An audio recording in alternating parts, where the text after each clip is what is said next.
Welcome to the first class for Activate Your Light Body. In this course, we're gonna be exploring exactly how to work with the light body, what it is, how to ground into that Christ consciousness center, and how to remain there every day.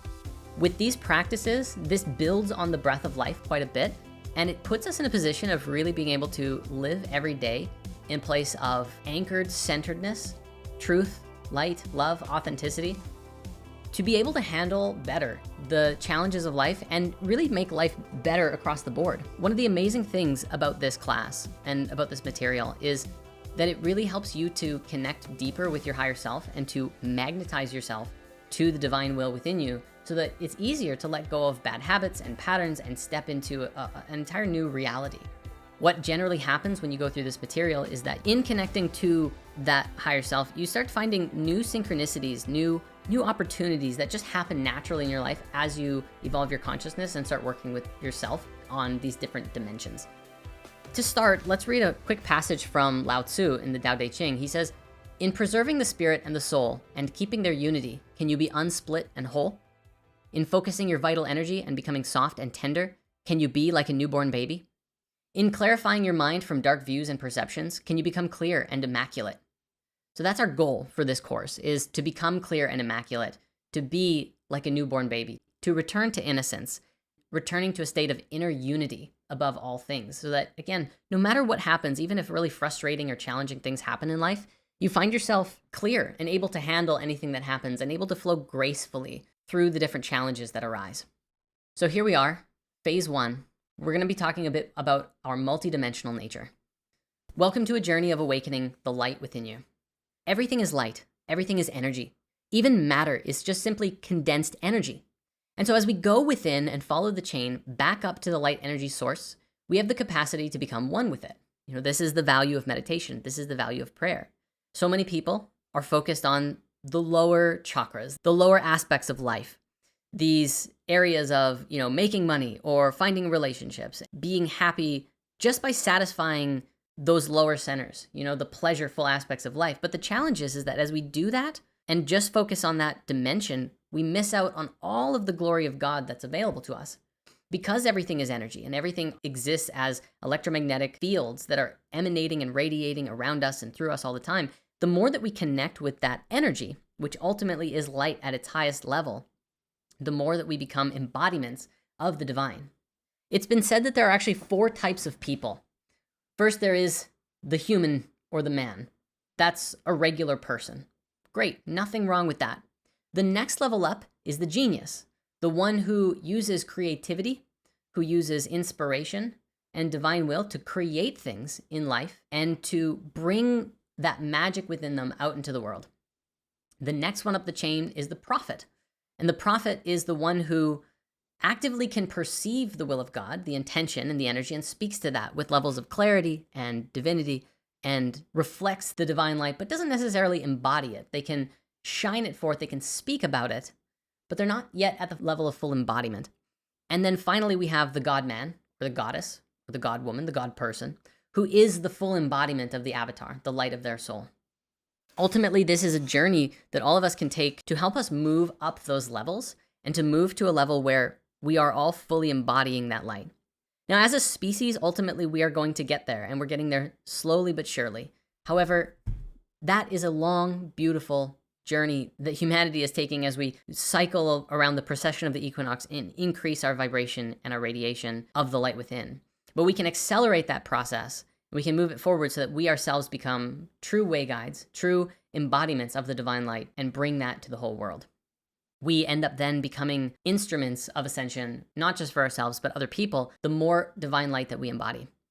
So in this course, you're going to learn a powerful method of activating and working with your light body, connecting to it, and living within it as a stronger expression of your divine nature. Today, in this opening class, we're going to explore some of the basic ideas that will be foundational in this work and this material. So first, as we've already explored a little bit, we are beings of matter and energy. All of creation exists between a spectrum of matter and energy. All of matter itself is just light, just energy that's been condensed to a degree where it appears as solid. The outer expression of reality is just a reflection of all of the inner or invisible forces that are moving. And we can see this as true just by looking at the nature of thoughts and the nature of emotions. Our thoughts and our emotions and our will are invisible forces. We cannot see them, but they direct the flow of our actions. That ultimately leads to the creation of good or bad karma, depending on whether we're in alignment and doing good with our actions or whether we're not. And the clearer that we get within our thoughts, our emotions, and our will, and these invisible forces, the better that our actions are, and the higher quality of life that we naturally then begin to create and live. The Hermetica describes the creation of reality ultimately to be composed of life and light, which then goes to create mind and soul. These bring forth electromagnetism and gravity, and matter is simply highly concentrated packets of energy. So another way that we can think of it is just alone, we have two predominant forces, electricity and magnetism. That is our yin and yang, or our masculine and feminine energy that is creating a lot of these fields. The electromagnetic field that emanates from the heart, for instance, that creates the large toroidal field around the body, ultimately derives itself from the same forces appearing in higher dimensions, life and light, yin and yang, creating mind and soul, yin and yang, bringing down to electricity and magnetism, yin and yang, and then into gravity, which hasn't really been reduced into two forces, but we might be able to establish a little bit of that, or clarity around that, from this diagram here, the cycle of synthesis. So this is a diagram that actually comes from the lineage teachings that descends to Mahavatar Babaji. It was brought forth from a series of masters, and it was ultimately written about in a book that we explore in great detail in a very specific spirit science episode all about it. So alongside this class, I definitely want to recommend, if you haven't seen this, to watch this video, and it will be available inside of the course material alongside this week's teachings. But essentially, the cycle of synthesis describes the process of creation from the ultimate universal unity, or U3. There's many, many different terms for source. U3 is another way of saying it. Ultimately, all of these names are reflecting the invisible supreme spirit that manifests itself through everything. But in the creation of reality, what this theory proposes is that that ultimate unity first creates consciousness, the first vibration that emanates from the divine, if you will, or from the source field. And that first vibration, also sometimes known as the word of God, is the vibration of creation. It is pure consciousness, which then continues to divide itself and condense itself all the way down through intelligence, through mind, through life, time, space, energy, and matter, down into, of course, the physical reality, which is at the bottom, the material reality, the material world.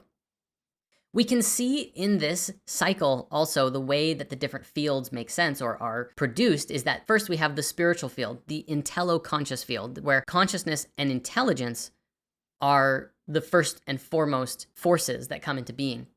Then the psychological field, the biopsychic field. Then we descend into the biological field, the electromagnetic field, and finally the physical field, which is the inertio-gravitational field, which is, of course, the one that we can see. Now, all of these fields are a part of us. We have intelligence and consciousness. We have biology and psychic abilities. We have electromagnetism moving through us, and we have inertia and gravity. And perhaps inertia and gravity are the yin and yang of the gravitational field here at the bottom, the physical world. Emerging within the reality field at the very bottom and working itself up, we have on the right side the ways that life emerges and begins ascending back up to the ultimate universal unity. First, within the field of matter, we have inorganic chemistry, which then produces organic chemistry. We can see this as evident just by looking at the formation of life and the theories that have been put forth in modern science, where the primordial soup, as it were, this collection of all the different inorganic chemistry elements then produces life. Then you have molecular biology and amoeba emerging as a result of those initial organic chemistries that come about. Then we have fish arising from that. Then the first mammals, and of course mammals, then we always see those images of them climbing onto land. Then from mammals, we eventually get primates. Then from primates, Homo erectus. Then Homo sapiens, which is who we are today. And then yogis emerging in that, which yogis must be understood essentially as those individuals, those Homo sapiens who strive ultimately for reemergence or reemerging into the ultimate universal unity field. So this is the process of evolution coming up. And on the left-hand side, we have creation coming down into being. It's funny and ironic then when you hear people arguing about creationism versus evolution. Creationism is often purported by Christians or people who follow the religious beliefs very devoutly, and evolution is argued by scientists. But this diagram, this very simple image, shows how those two forces really just fit hand in hand. They are two sides of the same coin. So of course, understanding yogi, that's all of us who are striving for something higher. Yogi comes from the word yoga, of course, which means union with God, or the quote unquote self, capital S self. And so a yogi is simply one who practices yoga, practices union with their true selves. The self then, always written with a capital S, is the Supreme Spirit, which moves through all things. Spirit, when you look up the etymology of it, is the animating principle. It so often is described as the animating principle that brings everything to life. It is that which lives in each of us, no matter the person. All people, whether they're aware of it or not, are animated or brought forth or are alive because of the same fundamental forces.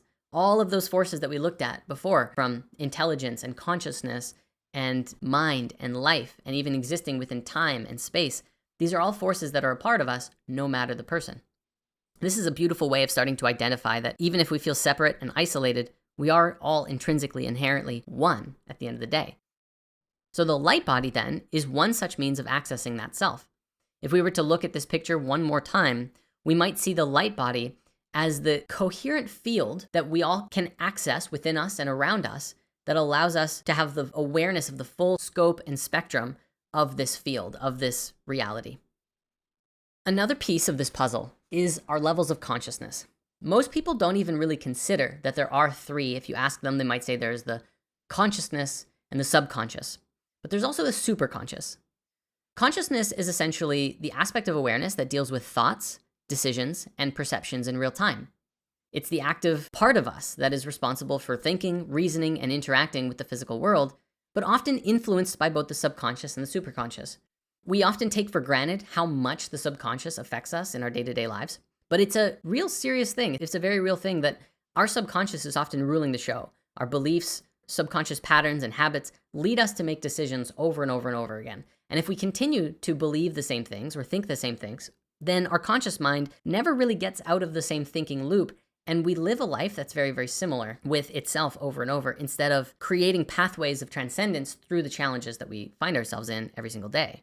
So the subconscious then is the part of our mind that stores memory, belief, emotions, and patterns that operate beneath this conscious awareness. They're deeper than that. They influence behaviors and reactions, and the subconscious often drives automatic responses and habits, shaping much of our daily life without us realizing it. Finally, the superconscious is the part of us that connects us to that ultimate universal unity, or the divine intelligence as it's described. The superconscious mind connects us with higher levels of awareness, intuition, and spiritual guidance. It represents the aspects of consciousness that tap into divine wisdom, universal truths, and the higher self, beyond the limitations of the ego and ordinary perception. Another concept that's going to be very, very, very important in our exploration of the light body is the difference between space-time and time-space. Now, this is a concept that is rooted in science, but many modern scientists don't yet really acknowledge it because it stretches into the fields of theoretical, because it's outside of that which we can actively measure. People have a hard time measuring psychic connections or the field of consciousness. We do not have the technology to measure the field of consciousness yet.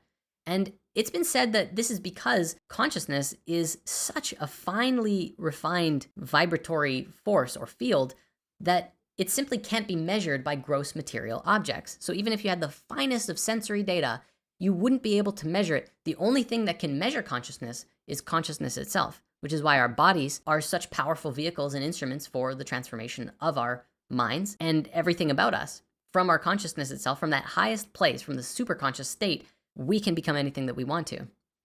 So space-time, this is what people know and acknowledge in the modern scientific community. It is relative to the three-dimensional physical reality.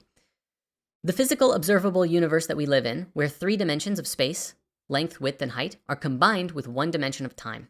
In space-time, movement and experience are primarily through space, with time perceived as a flowing progression, and a very linear one at that. 1 second, 2 seconds, 3 seconds, or going through a month or a week or a year or something like that. We can see how we experience things very linearly in a time sense, but space is up, down, left, right, forwards, backwards. We have many dimensions that we can move within space. Time doesn't seem that way. Although time itself can also be experienced slightly differently, and that is through time-space. So time-space kind of flips it around. It's the inverse, or a different way of experiencing reality in the higher dimensions, which is 4D spiritual and a metaphysical reality. This is the non-physical realm or dimension where time is more fluid and flexible, and space is more abstract or secondary.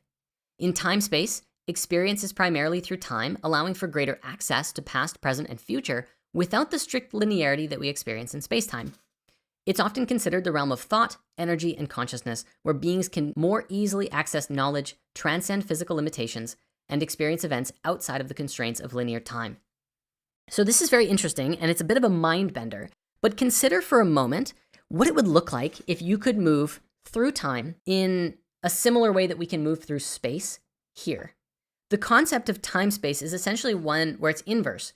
Space moves linearly, and time you can move forwards and backwards, faster and slower. The idea of up, down, left, right, like the XYZ axis, then applies itself to time, which brings us into a space of multidimensionality, and even the concept of jumping timelines. You might be familiar with the concept of the Mandela effect, where people believe very commonly that it's possible for large parts of the human population to jump timelines into a different reality where history itself is different. The notion first came about with Nelson Mandela and his death. Essentially, a long time ago, Nelson Mandela was put in prison, and a lot of people recall seeing news articles and stories that he died in prison. Then, many years later, news articles and stories came out that he was released from prison, which was very, very strange considering everyone remembered that he died, leading to the concept of the Mandela effect, which was that history itself changed and the way that people remember things also changed.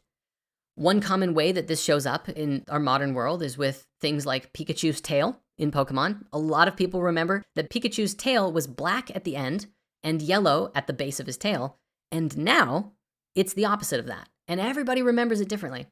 Very similar with the Berenstain Bears being written Berenstain, E-I-N at the end. And now it's written as though it's Berenstain Bears with an A-I-N. And everyone thinks that doesn't make sense. So there's another Mandela effect. Jumping timelines and history just altered itself just a little bit. And the final example I'll give is the company Fruit of the Loom. You might recall that the original logo for Fruit of the Loom showed all of these fruits with a cornucopia, with a basket that they were pouring out of. And today, their logo is just the fruit, but everyone remembers the cornucopia. And they say that it's always been just the fruit. There's never been a cornucopia in the logo, according to them.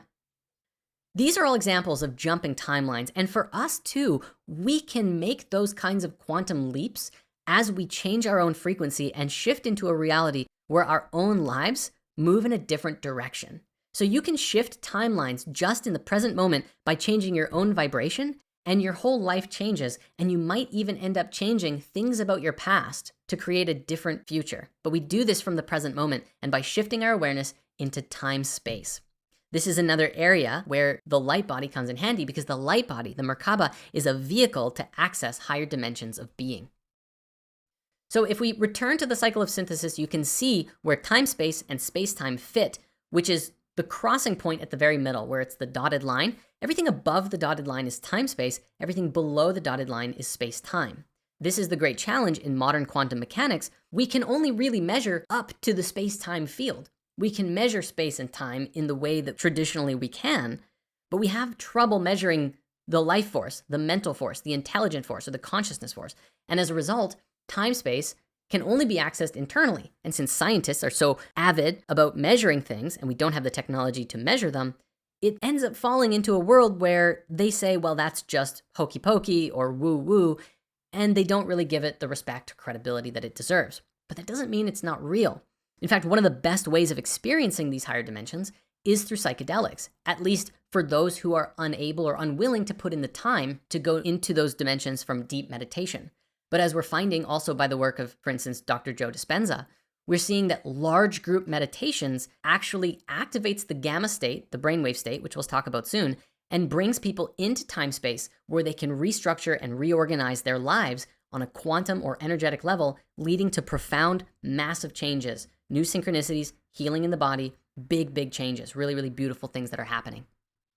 So let's talk about those brainwaves. There are essentially 5 different brainwave patterns that our brains operate within that lead to all of the experiences in life that we have. At the very bottom, the deep sleep state is called delta. When we fall asleep and we go into REM sleep, this is the brainwave state where the mind kind of shuts down and the consciousness enters this deep, relaxing, meditative kind of state, but it's essentially deeper than meditation. It's everything's on a low power mode. It's a very good state for healing the body and rejuvenating the body, which is always why you feel, for the most part, rested after sleeping. Granted, if you're having trouble sleeping, it might be a result of not being able to drop into delta enough, and your mind is still going because the beta state, the high beta, this kind of danger state, is triggering you to pull out of that. And that can be resolved through meditation. But we'll get there soon. Then we have theta. Theta is, on this chart, it says tired, but theta is essentially the deep meditative state that when you sit down in meditation and you start to enter into this deep, relaxed, calm, clear, and perceptive kind of state, you're accessing theta. Theta is also a really good state to tap in with your own inner self, to get really clear, to get really calm. It's a deeper state than just relaxed, as alpha is labeled here. It's essentially a state that is a perfect bridge into gamma, which is the superconscious. It's interesting that gamma shows up at the very top, and we'll talk about that in a moment, but let's keep going for now. Then we have alpha. Now, a lot of people who are very creative actually live in alpha. I've spent a good amount of time studying my own brainwaves, and I find that alpha generally, whether I'm meditating or even when I'm working, is the more predominant frequency that I'm operating in. But that's not true for most people. Most people live in beta. And beta is that active, waking, conscious, doing, go, go, go, lots to do kind of mindset. But the challenge with beta is that it's very, very narrow. It's a very thin band that you can operate on. And when you're always in beta, it kind of means that you have a very limited perspective of the expansiveness of life. It's kind of like being in the root chakra all the time. Now, of course, alpha in contrast is more imaginative, it's more flexible, it's more free flow. And that's a really good state to live in for the most part, because it's through alpha that we can start to reprogram our subconscious a lot easier. Beta does not access the subconscious state very much. So that's why a lot of people have problems or challenges accessing the superconscious or the subconscious mind and reprogramming their subconscious beliefs, because their beta brain is going so strong and they're not able to be a little bit more imaginative and creative.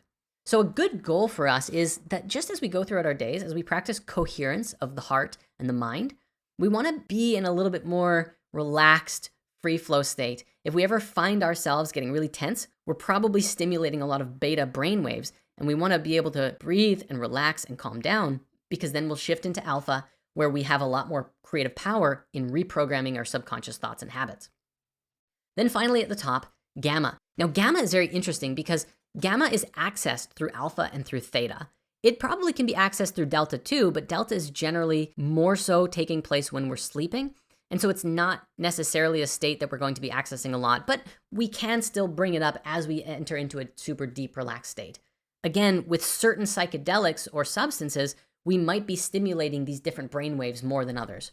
I've been doing some experiments personally. It's been a minute since I've tried, but I've been doing some experiments on the effects of different substances on the body of consciousness while scanning the brainwaves, because I was curious about which specific substances can stimulate gamma and which substances stimulate other frequencies.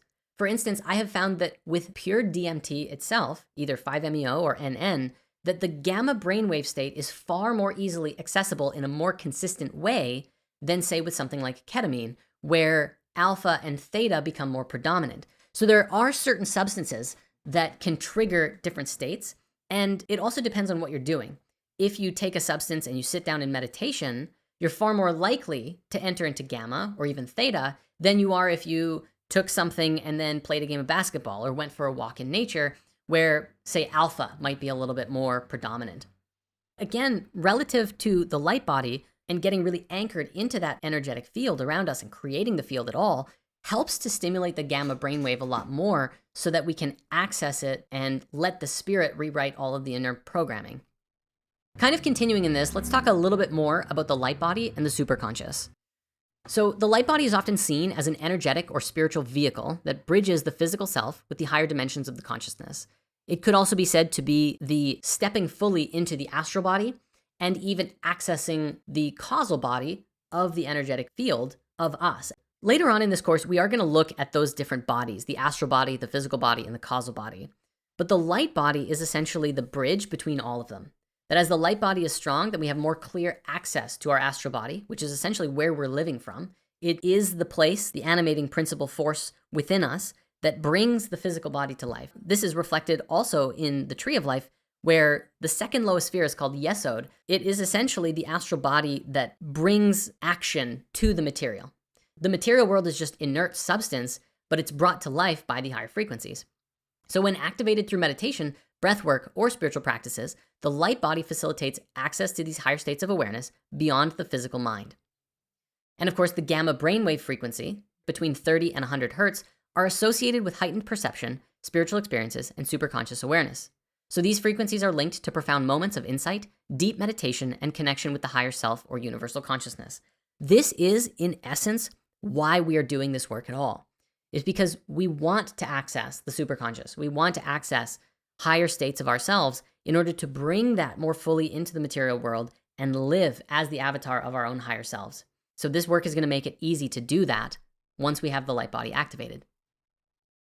The light body is also a conduit. It can be used to shift your consciousness into a gamma state during meditation by creating a stronger link to the superconscious. By aligning your energy centers, your chakras, and attuning your light body, activating the kundalini, as it were, you raise your vibration, which can naturally entrain the brain into the gamma frequency. The light body, as mentioned, can then also help amplify positive journey experiences when working with psychedelics. Now, of course, that's not necessarily the point, but it is a valuable thing that anyone can use, that if you do this meditation and activate and step into the light body before taking a psychedelic journey, the journey is going to be so much clearer, so much cleaner, and so much more profound than if you hadn't done it first, because the light body starts to clear out all of the energetic gunk that's within the body, or the body of consciousness. The light body also enhances spiritual connection. So through the light body's connection to the higher self and the subtle energy realms, it enhances spiritual downloads, intuitive insights, and a greater connection to universal wisdom, often experienced during the gamma state. In the gamma brainwave state, the light body helps to integrate multidimensional awareness into the physical body. So again, being a bridge, if we imagine here's our physical body, and here's our astral body, and here's our causal body that is much greater and much beyond us, most people are just existing within the shell of their physical body. The light body helps to open up the pathways between those different states so that we can live through all of them more consistently. We also have here the wave particle duality. I spoke about this a little bit earlier. We are electric and magnetic, the masculine and the feminine. And even within electromagnetism, we see that electricity is essentially the particular and magnetism is the waveform. So we have this wave particle duality aspects of ourselves, just as our material form appears individualized, but we're also a big collective consciousness field and one with everything. So we have a dual nature. We are perfectly human and perfectly divine. And being human is an interesting reality because our material bodies are intrinsically flawed. They are designed to wear down and ultimately die and return to the earth and return to the natural elements. But our spirit is eternal and perfect. And we exist within the duality of being perfect and being completely flawed.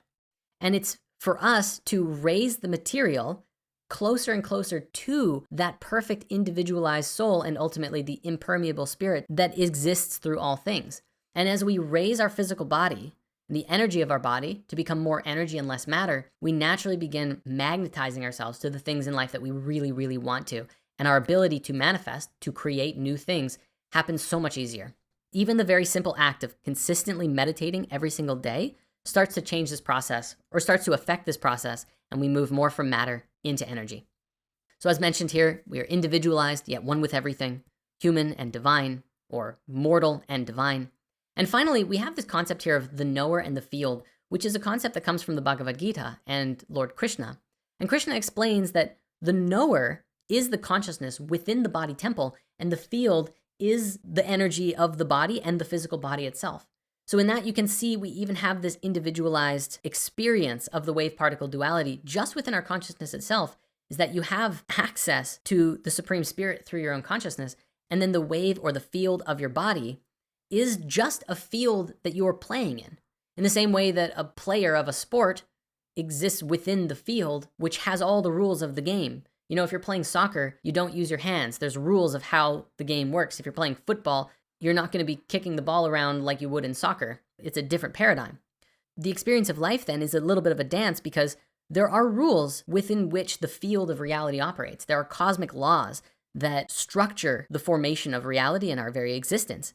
We have to know how the game works in order to play it properly. And if we don't play the game right, then we end up getting penalties. Just like if you grab the ball in soccer, you're going to get a timeout or something like that. In the same way, if you are inauthentic or unloving or cruel, rather, if you are existing outside of the divine law, you're naturally going to be creating karma that is going to ultimately affect how you experience life. We want to overcome that negative karma with good karma, which comes from living with right action, right speech, right thinking, right awareness, right liveliness, all of these kinds of things. And finally, our multidimensional nature. As we've been exploring, we are energetic field generators with many, many layers to our multidimensional selves. There are many ways of perceiving in thought these various layers. What we can see physically is one layer. Our thoughts are another, our feelings another. Our will stimulates all of these forces. But there are many layers within layers, which can be identified using sacred geometry. An example of this, we have the 4 elements, the 7 chakras, the 5 types of prana, etc. But all are contained within mind. What that means is that we exist within the mind of God. All things are a thought within the mind of God, and we get to learn how to navigate all of that through the great power of our mind. Our little minds are just a small reflection of the great mind. And a funny piece of this, just to conceptualize just how vast and infinitely permeable this mind is, the mind of God that is, there's often that philosophical question. If a tree falls in a forest, but there's no one around to hear it, does it make a sound? The answer is actually, yes, it very much does, because there is someone that hears the sound, which is the mind of God. It permeates everything, and so that sound that would come from a tree falling is not limited just to a human hearing it, but the great cosmic mind, as well as the ears of any living creatures that might be around in that area. So yes, the tree definitely makes a sound.